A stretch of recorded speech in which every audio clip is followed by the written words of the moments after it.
அதனாலதான் உச்சமாக அதனாலதான் இன்னும் திருமணம். ஆமா, தாமத திருமணம் தான் ஆகும். ஏன்னா கல்யாணங்கிறதுக்கு 3-8 குடையவர் எங்க இருக்காரு? யோக ராசியில போய் உச்சமா இருக்காரு. அப்ப நீங்க 25 வயசுக்கு முன்னாடி கல்யாணம் பண்ணிருந்தீங்கன்னா வேற கல்யாணம் தான் ஆகும்.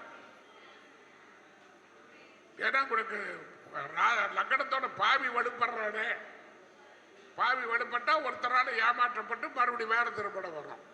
அது தள்ளி போகும். இறைவனுடைய அருளால தள்ளி போயிடுச்சுன்னா 27 வந்துருச்சுன்னா ஒன்றும் பயம் இல்லை. அதுக்கு முன்ன பண்ணக்கூடாது. 27க்கு முன்ன பண்ணுனா ஏமாந்துடும். நான் இன்னும் வருத்தப்பட்டு இருக்கேன், கல்யாணம் இன்னும் அமைய மாட்டேங்குது. அதுதான் அந்த லக்னத்தோட பாப கிரகம் உச்சமாயிட்டார். செவ்வாய்ங்கிறவர் போர் கிரகம். அப்ப அதுல அது பண்ணி இருந்தீங்கன்னா போர், போராட்டம், சண்டை சச்சரவா இருக்கும். அப்ப 27 வயசுல திருமணம் அமைஞ்சா 27ல தாடா கூடி வரும். நன்றிங்க. அதனால நீங்க டிலே ஆகுதுன்னு பயப்படவே வேண்டியதில்லை. டிலே ஆகாம இருந்திருந்தா தான் தப்பு.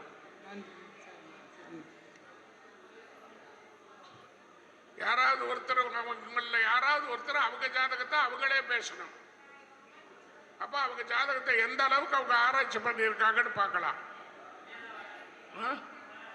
யார் வர்றா? நீங்க ஏற்கனவே கேட்ட ஒருத்தர் ஒரு தடவை தான் கேட்கலாம். வேற யாருக்காவது வாய்ப்பு கொடுங்க.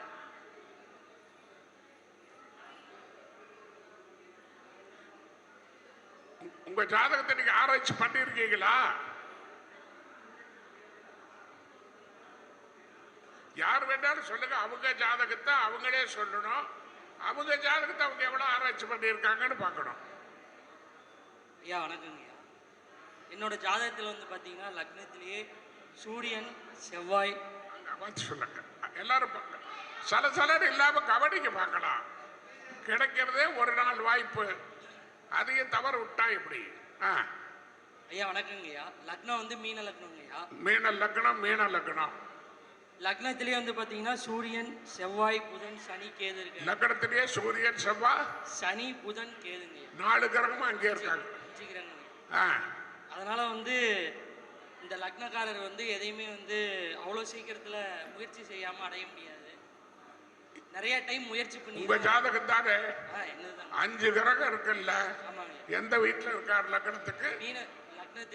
லக்னத்துல 5 கிரகம் இருக்கார். அப்ப இது ரொம்ப அதிகபட்சம் ஓவர் அட்வான்ஸ் மைண்ட். இப்படி இருக்குமா, அப்படி இருக்குமா, அப்படி இருக்குமா, இப்படி இருக்குமான்னு ரொம்ப ஆராய்ச்சி பண்றான். அது ஏதாவது ஒண்ணு இதுதான் ஃபைனல் பண்ணா சக்சஸ் ஆயிடும். இது பண்ணலாமா, அது பண்ணலாமா, அது பண்ணலாமா, இது பண்ணலாமா தான் பாதிக்கும். 5 கிரகம் இருந்தா கிரக யுத்தம் இருக்கா? கிரக யுத்தம் இல்லைங்கய்யா. கிரக யுத்தம் இருக்கா? இல்லைங்க. கிரக யுத்தம் இல்லையா? அது எப்படி இல்லாம இருக்கு? செவ்வாய் 6, செவ்வாய் புதன் இருக்கு. இல்ல கிரக யுத்தம் இருக்கா இல்லையா? இருக்குங்க. செவ்வாய்க்கும் புதனுக்கும் முதல்ல அவங்க 2 பேரும் யுத்தம் தான். 2 பேரும் சண்டைக்காரர் தானே. செவ்வாய் புதன் நண்பர்களா? இல்லைங்க. அங்க ஒருத்தர் கெட்டு போயிட்டார்ல. ஆமாங்க. அப்ப ஆட்டோமேட்டிக்கா அந்த கிரக இடத்தில் பட்டுமில்ல. அப்ப விடாமுயற்சி எடுக்கணும். கஜினி முகமது எத்தனை தடவை படை எடுத்தான், ஜெயிச்சாரா இல்லையா? ஆமாங்க. அந்த மாதிரி விடாமுயற்சியில செயல்பட்டு அப்ப வந்துடும். ஓகேங்க. ஆனா விடக்கூடாது. தோல்வி வந்து வெற்றியினுடைய அறிகுறி. ஐயா இப்ப வந்து பாத்தீங்கன்னா குரு தசை நடக்குதுங்கய்யா. குரு வந்து பாத்தீங்கன்னா 10ஆம் இடத்துல தனுசு ராசியில பூராட நட்சத்திரத்துல இருக்காரு. சொந்த வீடு ஆனா சந்திர நட்சத்திரம். ஆமாங்க. சுக்கரனோட நட்சத்திரத்துல இருக்காரு. அதான் சொந்த வீடு அவருக்கு, குருவுக்கு நட்சத்திரம் சுக்கர்றது. இப்ப 3, 8 கூடிய சாரத்துல இருக்கிறதுனால இது நன்மையா இருக்குமாங்க? அதெல்லாம் ஒண்ணு கிடையாது. அவர் எந்த நட்சத்திரத்தினாலும் கெட்டாலும் மேன்மக்களே சங்கு சுட்டாலும் வெண்மை தரும். எந்த நட்சத்திரத்தாலும் இந்த கிரகம் உங்களுக்கு நன்மை தான் செய்யும், பாதிப்பு செய்யாது. 3, 8 குடையவர்னு நீங்க பார்க்க கூடாது. சரி. 3, 8 குடையவர் குரு அல்ல, சுக்கரன் தான். குரு அவர் வீட்டுல. அதான் அதுலதான் குருவுக்கு அந்த பவர். அதனால குரு நன்மையே செய்வார். 10 ஒரு பாவியாகிலும் இருக்கணும். 10 காலியா இருக்கக்கூடாது. 10 ஒரு பாவியாகிலும் இருக்கணும். சாத்தம். ஓகே, நன்றி. இப்போ உங்களுக்கு ஒரு கடந்த காலத்துல கொரோனான்னு ஒரு நோய் வந்தது. அதை யாரும் ஜோசியர் சொல்லலேன்னு சொன்னாங்க. கொரோனாங்கிற பேர் அவங்க வச்சுக்கிட்டது. வைரஸ் நோய் தனுசு ராசியில 6 கிரகங்கள் கூடுது. மிகப்பெரிய ஒரு வைரஸ் வந்து ஏகப்பட்ட உயிர்களை பழிவாக்கும். இப்ப அடுத்த சனி பகவான் மீனத்துக்கு வர போறாரு. மார்ச் 28, 29 மீனத்துல வர்றாரு இல்லையா? மீனத்துக்கு வந்தாரு. இப்ப 6 கிரகம் மீனத்துல கூடுது. ஆல்ரெடி நான் டிவியில பேசிட்டேன். மீனத்துல 6 கிரகம் கூடுறதுனால இது ஒரு டேஞ்சரஸ் பீரியடு. கேர்ஃபுல்லா தான் இருக்கணும். ஒண்ணு. இன்னொரு விஷயம், எப்பெல்லாம் ஏதாவது ஒரு விஷயம் யாராவது ஒரு சொன்னாங்க, வேர்ல்டு வார் வந்தது தெரியுமா உங்களுக்கு? வார் வந்த செய்தி கேட்டிருக்கிறீங்களா இல்லையா? கேட்கலையா? வார் வந்ததுன்னு காதுல கேட்டதே இல்லையா யாரும்? வார் வந்தது கேள்விப்பட்டிருக்கீங்களா இல்லையா? அப்ப நம்ம ஜோதிடர்கள் யாராவது அந்த வார் எந்த கிரகத்தினுடைய தொடர்புல வந்ததுன்னு பார்த்தீங்களா? இப்ப ஆல்ரெடி இன்னைக்கு நடக்கிறது பூரா நான் ஏற்கனவே டிவியில சொல்லியாச்சு. இருந்தாலும் நீங்க பார்த்தீங்க இல்லையா சொன்னேன். செவ்வாய் வந்து யார பாக்குறாரு? சனியை பாக்குறாரா? 8ஆம் பார்வையில பாக்குறாரா? சனி செவ்வாயை பார்க்கிற போதெல்லாம் யுத்தங்கள், போர், பயம், ஆபத்து, இயற்கை சேதம் இதெல்லாம் நடந்தே தீரும். எவ்வளவு கார்பனா இருந்தாலும் நடக்கும். ஏன்னா ஒரு போர்க்கிரகம். சனி என்ன பாம். இரும்புக்குள்ளேயே தானே இரும்பு மேக்னெட் எடுக்கிறாங்க.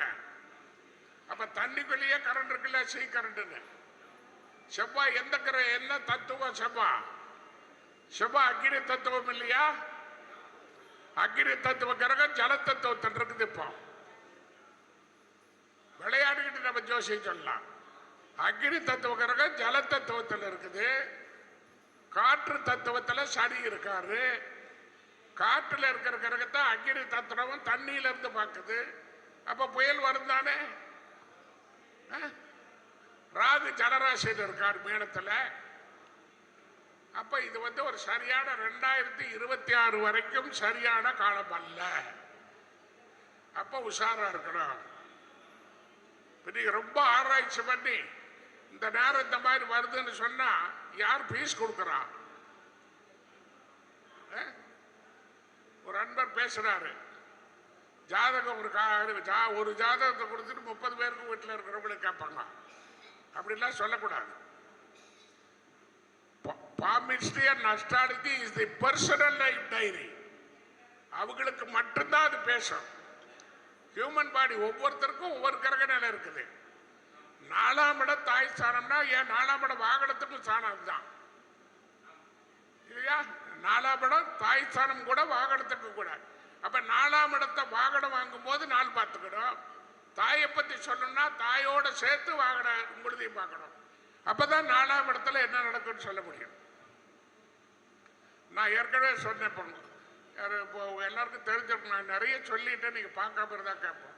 இப்போ ஒரு ஜாதகத்துக்கு தாய் வீடு எத்தனாவது வீடுமா? தகப்பன் வீடு.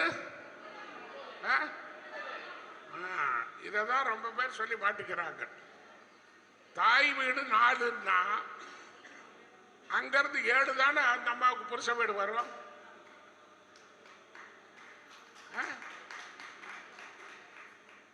உங்க லக்னம் உங்க வீடு ஒரு ஏதோ ஒரு லக்னம் வச்சுங்க. ஒரு ரிஷபமோ துலாமோ இது, அதுக்கு 7ஆவது வீடு தானே புருஷ வீடு. அப்ப உங்க அம்மாவுக்கு மட்டும் வேற வீடு புருஷ வீடு வருமா? 7ஆம் வீடு தானே வரும். அப்ப 4க்கு 7 எத்தனாவது வீடு? 10ஆவது வீடு. நீங்க 9ஆவது வீடு அப்பாவுக்கு எப்படி சொல்லுவீங்க? அது பாக்கிய வீடு. அது பாக்கியம் இல்ல 9. அப்புறம் எப்படி அப்பா வீடுன்னு சொல்றது? அங்கதான் நம்ம முன்னோர்கள் தன்னோட அறிவை அங்க பயன்படுத்துறாங்க. ஒரு பேசு ஒரு நோட்ல சேர்ந்தாதான் லைட் எரியும் இல்லையா? அப்போ ஒரு கேந்திரமும் ஒரு திருகோணமும் சேர்ந்தாதான் ஒரு உயிர் உற்பத்தி ஆகும். அதுக்காக 7 தூக்கி மாத்தி போட்டாங்க. ஒண்ணு டம்மி தான். என்னங்க பேச நோட்ல போட்டா பேசல தான் கரண்ட் வரும். இன்னொரு வயர் டம்மியா தான் இருக்குது. அப்படித்தான் நாங்கெல்லாம் இருக்கிறோம். பேச மனைவி ஆயிடுறாங்க. அவங்க பேசத்தானே பார்க்குறாங்க எல்லாரும். எங்க பேச யார் பார்க்குறாங்க? யாராவது ஒருத்தர் மகாவிஷ்ணு மாதிரி மாப்பிள்ளை வந்தாரு சொல்லியிருக்காங்களா? பார்க்கவே சைக்காட்டி கூட பொண்ணு மகாலட்சுமியா இருக்குதுங்கிறாங்க. தப்பா எடுத்துக்காது. பொண்ணை மட்டும் மகாலட்சுமியா நாங்க அப்படி இருக்கக்கூடாதா என்ன? ஆனா வாய் வார்த்தை தான் ஒரு ஆறுதலுக்கு சொல்லுங்களேன். எல்லாரும் பொண்ணுக்கே சொல்லிக்கிட்டு போய்கிட்டு இருந்தா நாங்க என்ன பாவம் பண்ணோம்? அந்த மாதிரி அவங்க ஆராய்ச்சியில் ஒரு கேந்திரமும் ஒரு திருகோணமும் சேர்ந்தால் மட்டும்தான் ஒரு உயிர் உற்பத்தி ஆகும். கேந்திரமும் உற்பத்தி ஆகாது. இப்போ கேந்திரமும் கூட இப்போ கல்யாணம் பண்ணிக்கிறான்னு ஃபாரின்லாம் சொல்லிட்டாங்களா இல்லைங்களா? ஃபாரின்லாம் கோர்ட்டில் கூட சொல்லிட்டாங்க கேந்திரமும் கல்யாணம் பண்ணிக்கலாம்னு. ஆனால் குழந்தை பிறக்குமா?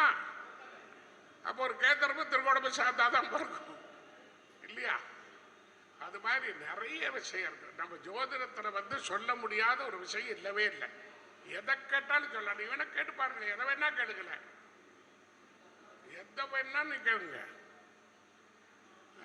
அப்ப ஜாதகத்தை சொல்லும் போது அடுத்த கட்டத்தில் என்ன பண்ணா ஜாதகத்தோட கைராகியும் சேர்ந்து படிச்சுக்கணும். புரியுதா? கொடுக்க ஜாதகத்தோட கைராகியும் சேர்ந்து படிச்சுக்கணும். இப்ப அவர் ஒரு சுவாதி நட்சத்திரம்னு சொன்னார். நம்ம முன்னோர்களுடைய ஆராய்ச்சியில் மிருகசீரிஷம், மகம், சுவாதி, அனுசம் இந்த 4 நட்சத்திரத்துக்கு பொருத்தமே பார்க்க வேண்டாம்ட்டாங்க. சொல்லியிருக்காங்களா இல்லையா? அது யாராவது ஏத்துக்கிறாங்களா?